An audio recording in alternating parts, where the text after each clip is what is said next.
1990 రోజులు గుర్తుకొస్తున్నాయి. ఆనాడు పల్లెల్లో ఎవరైనా కానీ పల్లెల్లో పనులు చేసుకుంటామనే రోజుల్లో ఇక్కడ ఉండే యువత పనులు చేసుకుంటే ఇక్కడే మిగిలిపోతారు, వాళ్ళు చదువుకోగలిగితే వాళ్ళు ప్రపంచ నలుమూలలకు వెళ్తారని ఆ రోజు మనం చూస్తే బడి పిలుస్తుంది ప్రోగ్రాం కావచ్చు, చదువుల పండుగ ప్రోగ్రాం కావచ్చు, ఇలాంటి ప్రోగ్రాములు పెట్టి ఎంతో మంది బడుగు బలహీన వర్గాల వ్యక్తులను తీసుకొని వచ్చి అత్యున్నత స్థాయిలో ఈ రోజు కూర్చోబెట్టే వాళ్ళ చదువు వల్ల మాత్రమే అది సాధ్యపడింది. నేడు కూడా 2019 నుంచి 24 వరకు అలాంటి పరిస్థితులే. యువతని గంజాయికి బానిసలు చేస్తే దాని నుంచి రూపుమాపి వాళ్ళని బయటకు తీసుకొని రావాలి, వాళ్ళు ఏదైనా సాధించగలరు అని ఒక లక్ష్యం పెట్టుకొని వాళ్ళని బయటకు తీసుకొని వచ్చడానికి ప్రయత్నిస్తూ కంపెనీలు తీసుకొని వస్తున్నారు. ఒక యువత గుర్తుపెట్టుకోవాల్సింది ఏంటంటే మనం బానిసలు అవ్వాల్సింది గంజాయి కాదు, మనం ఏదైనా సాధించగలదు. యువత అనుకుంటే ఏదైనా సాధించగలుగుతారు. మనం ఏం లక్ష్యం పెట్టుకోవాలి? మనం ఒక కంప్యూటర్ తయారు చేయగలుగుతామా, మనం ఏదైనా ఒక న్యూ స్టార్ట్అప్ చేయగలుగుతామా, మనం ఇంకేదైనా కొత్తగా తయారు చేయగలుగుతామా అని లక్ష్యాలు పెట్టుకోవాలి. ఎందుకంటే మన నాయకుడికి ఒక గొప్ప విజన్ ఉంది, స్వర్ణాంధ్ర 2047 1 ట్రిలియన్ ఎకనామీ సాధించాలని. అది సాధించాలంటే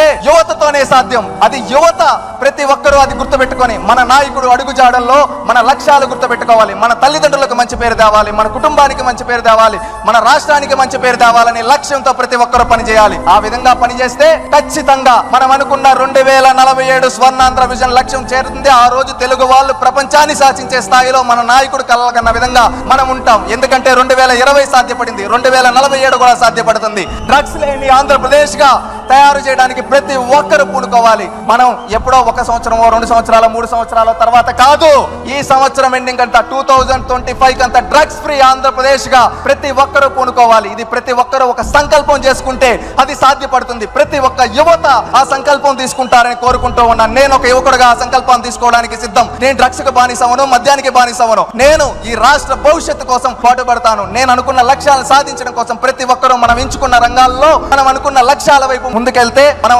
రాష్ట్రం బాగుంటుంది, మన నాయకుడికి మంచి పేరు వస్తుంది. ప్రతి ఒక్కరు చేయాలని కోరుకుంటా.